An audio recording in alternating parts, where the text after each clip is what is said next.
Hello, YouTube, and welcome to the Builders Diaries, where I build a business and a body at the same time. Today, I'm going to be checking in with you guys. I'm going to give you an update as to what happened with my Google search ads. I ran Google search ads for the first time ever. What happened with that? Did I get any leads? Did I completely waste my money? I'll go over that with you. I'm going to be talking about social media and what my plan is for social media moving forward, because I'm going to be making some really big changes for my business and I think it's positive. So I'm going to share that with you guys. And I'm also going to touch on the body and talk about the Candid diet that I'm doing right now, because I'm not necessarily building a body as far as muscles like I was before at the beginning of the series. Now I'm really building a healthy body. So I am building, health. I am building optimal wellness.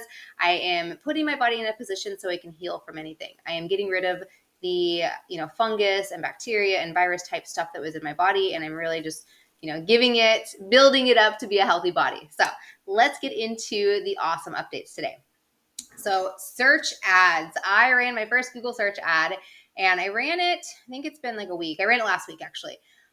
And what I did when I did it, I actually used AI. And so I used Google's AI tool. I used everything they wanted because they optimized my keywords, and I did that. It went well, you guys. It went pretty well.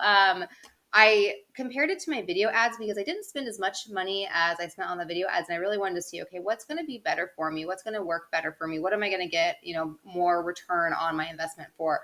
And I didn't make any sales at all, but I did make more leads. Like I did get a lot more leads than I got on my video ad, which was really interesting to me. I got 7 leads only as opposed to 4 on my video ads. My cost per click was a little bit higher. I was getting tons of click on my video ads, probably because it was a video and that went straight to my YouTube and I got tons of YouTube followers.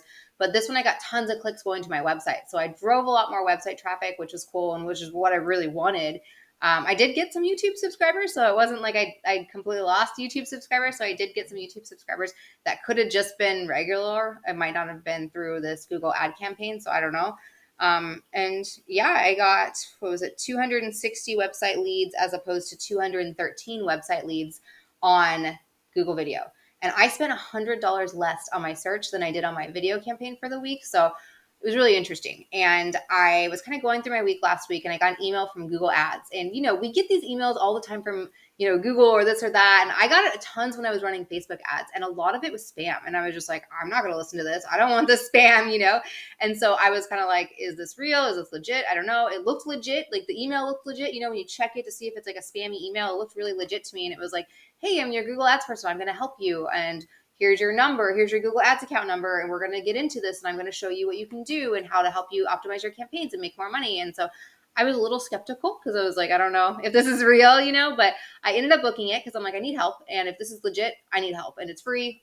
Why not, And so I almost canceled it, honestly, because I got like, after I booked with him, I got another one from him and I got a couple more emails from other people, like random names. And these weren't people in the US, like very random names. And so I'm just like, is this a spam? Like, what is this, And so I ended up taking the call. It was last Wednesday, a couple days ago, and it was amazing. You guys, if you get the opportunity to do a free call with Google Ads and have them help you optimize your campaign, do it.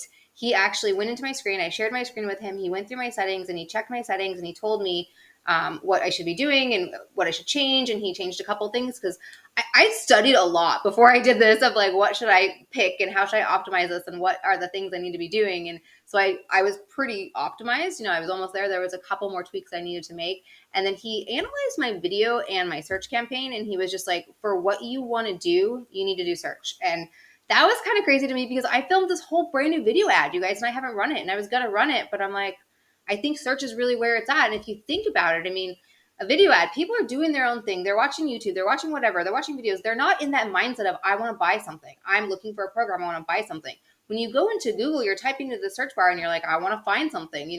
I literally looked on Google for raw vegan meal plans. Like I want raw vegan meal plans for fitness. Like that's what I was looking for. And I went to Google to look for that. I didn't go to YouTube. I wasn't just randomly watching YouTube saying, like maybe I hope one day this ad will hit me. No. And so I was like, that makes a lot of sense. It makes so much sense. It's like people are specifically looking for what I'm selling and they'll specifically look with keywords. So I'm going to optimize my keywords, I think, a little bit better and run another search campaign for probably 2 weeks and just kind of let it go and see what happens. give it a little bit more money, so we'll see. But I need to take a break because I spent like $300 in ads the last couple of weeks or so, and I haven't made any money on it back. So I'm like, all right, we gotta figure this out. But I do have offers in other sections, just not running through the ads. So all right, that was fun. So yeah, Google Ad Call, if you guys get the opportunity to do that, highly recommend it. It was really helpful. And he's my Google Ad partner, I think, for the next like 6 months. And so he was just like, yeah, run a campaign. Let's get on the phone. Any questions you have, I'll get on the phone with you. I'll help you. And he's literally here to help me and make sure that I can actually make money from it. Because if I can make money from this and it actually is getting me sales, I'll spend more money with them. And they know that. So it's probably smart that they do calls like this. So I was all about it. And I was like, okay, cool. So the next thing, I was listening to, I think it was last week. I was listening to, I love podcasts. I don't listen to music in my car, you guys. I listen to only podcasts in my car. So last week I was driving and I was listening to an Amy Potterfield podcast. And she talks about like creating online courses. And I love online business podcasts. You know, anything about online business, social media, I like to listen to that kind of stuff. So she had a guest on her podcast, and her guest, the whole hook around her guest was that she quit social media and she made more money than she did when she was actually on social media. And that was very intriguing to me because I feel like I've been spinning my wheels, spinning my wheels, trying to grow my Instagram for freaking forever. Like it feels like forever. And it's just, I go nowhere with it. My YouTube is growing. It's great. I love it. Thank you for following me. Like it's great. Instagram, I'm negative. I think I lose people every single month, and so it's frustrating for me because I'm putting out content, I'm putting effort into it, I'm spending a lot of time on it, I'm scrolling, I'm looking what other people are doing, and I'm just like, I don't want to do this, and I think I've told myself so many times, if I didn't have to be on social media, I wouldn't be on social media. And I feel like I have a limiting belief that you have to be on social media to be able to sell. And listening to this girl's story where she wasn't on social media, she was selling online services, like business services, and she didn't use social media. I was like, wait, let me listen to this, And so she was saying what she was doing was she was doing SEO. She was doing blogging. She was doing, podcasts. She was getting her name out different ways. And I was like, that's what I'm doing. That's literally what I'm doing. Let me listen to this girl, And so I've kind of jumped into what she is giving away. I've been listening, kind of following her, started putting my feelers out into different blogging groups, starting to figure out, okay, who do I want to follow? I kind of want to follow a coach. Maybe I have someone do like a review of my site, or I don't know. Like I kind of was just like, let me start this blog thing and figure it out after. A lot of people, I think they get caught up in all the details and all the things they have to do. They don't ever get started. And I was just like, I'm going to start and figure it out later, and I have probably 30 something blog posts up already. My goal is to get about 52. And then I'm going to throw it into an email series where it's just automatic and I don't have to do anything about it. I might start actually creating that this weekend because we've got a 3-day holiday weekend this weekend. So I might be creating that this weekend, but I don't know. I think I also have been, studying a lot about blogging. I got a book at the library all about blogging, and they say that you should probably only do 1 to 2 blogs a week, and I'm doing 3. And so I think I'm going to burn out at that rate. I'm going to probably have to scale it back to 2 a week, if not 1 a week. But I think I want to hit that 52 really, really bad. I want to hit that 50 pieces of content and then go. But I think what I will be doing is maybe I scale it back to 2 blogs per week. And then I take one blog that I've done before and I optimize it. So I'll go in, I'll optimize it. I'll look at keywords. I'll look at rephrasing it. I'll look at SEO and see, okay, well, how can I change this? How can I make it better? And just go into my posts that aren't doing that well in my Google ad console or my Google ad analysis page, my Google 360 analysis. That's what it is. There's so many tools with Google. There's so many like web pages and things you use with tracking all your stuff. But so yeah, I'm just going to do that. And I am going to be pulling off of Instagram. I'm going to get off Instagram, you guys. I'm going to delete it from my phone. I'm not going to go on for 30 days. I think I'm just going to completely pull off of Instagram.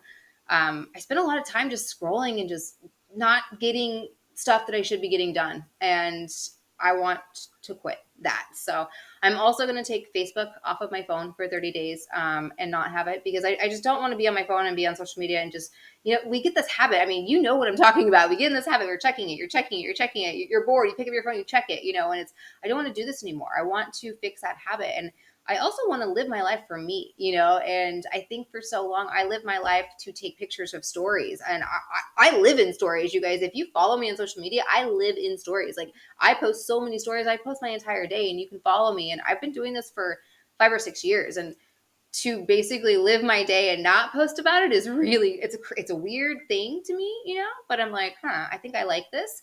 but it will also give me, the ability to, okay, cool. I'm not doing Instagram. I'm not doing stories. Let me do more YouTube shorts. Let me film more YouTube. Let me get more into the editing and that kind of stuff, so I'm going to try to do that. Take my break from Instagram, take a 30-day break from Instagram. We'll see if that works. I don't know. We'll find out, I guess. I don't know. So yeah. All right. Then the last thing I want to touch on, this is going to be a really short one for you guys, but the last thing I want to touch on is I am in my Candida diet protocol, and I am overcoming Candida eating a lot of fruit. I kind of messed up a little bit, majorly messed up, I think last weekend, really messed up. So when you're eating a high amount of fruit to get rid of Candida, you do not want to eat fat. You want to keep that fat so minimally low. And I did not do that on Saturday. I don't know. I let the best, I don't know, cravings, whatever, scrolling on social media, seeing pictures of food. I don't know. I let something get to me and I ate a ton of chocolate, not like real chocolate, like it was honey maize. So it's not vegan because it's got honey, but coconut oil, cacao, some other oils. Like it was a lot of fat in that thing. And so I ate one of those. I think I started my day with that, which probably not the best thing. And then I just had like heavier foods the rest of the day and I didn't have any fruit. So it's taken me a little bit of time to shake that off. It's Friday. It's been 4 or 5 days and I'm still kind of feeling a little bit puffy from that and just not 100%.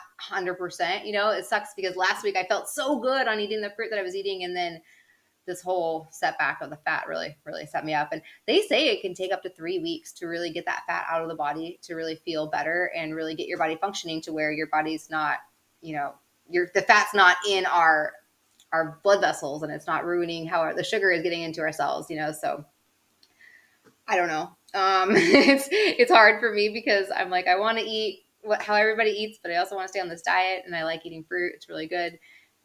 I shared this in the last one. I still kind of battle with that struggle. But when I do eat all fruit, I feel so good that I'm like, of course I'm going to do this. But then when I eat one thing off, I'm like, no, I'm going to eat this. And it's such a battle, you guys. And that's why I say I'm not 100% raw. I don't eat 100% raw. I don't want to claim that I'm 100% raw because I don't believe that most or really many people out there are 100% raw, because there's things that you eat that aren't, cashews. Did you know that cashews are not raw? So if there's a raw vegan out there claiming that they're 100% raw and they're eating cashews, they're not eating 100% raw, and so being so dogmatic about like, I have to be 100% just didn't really settle with me very well. So I'm high raw, but I feel better when I eat a lot. It's just hard to eat mostly raw just because of the society I live in. I live in Southern California. I live around some of the top restaurants, vegan restaurants in the entire world, and it's hard for me to not go out to these places or eat these places or want these places, so it's tough. It's a struggle. I struggle with it just as much as everybody else does, and that's why I share my struggles on here, and I am struggling. But I'm almost done with my Candida pills, which I'm taking. And then I was going to rescan with my health practitioner to see, okay, am I going the right direction with it? Did I make it a lot worse or did I make it a lot better? So I'll probably be rescanning next week or maybe a week after. I might give it another week of just trying to get some herbs in me and get some of this out. I feel like I made things worse. I feel like if I scan right now, it's not going to be a good thing. My gut doesn't feel, I feel very puffy and yeah, it's crazy because it's not gluten, it's not fat, it's not the proteins, it's not that, it's fat. It's fat that's really affecting me. And it hit me so heavily on Sunday that I was like, I have to be so careful. Like I have to be so careful with this diet. Like you can't do that when you're eating high fruit, and I know that. I know this, but I don't know. Life happens, So curious to see how much longer I will be on this Candida diet protocol, but I'm trying my best. I'm eating a lot of raw foods. I am going to the sauna. I'm actually going to go to yoga tonight and still doing my workouts. I'm only doing like 2 to 3 weight workouts a week as opposed to 4, what I used to do, but I'm busy. You guys, I've got a lot of work right now. I got 3 blogs I do a week now. So maybe I should take those down and I'll be having more time to work out and get some more time back for myself, but we'll see. All right, guys, that is my updates for today. I will be back with some more updates soon, and you guys have a fantastic day. Take care, guys.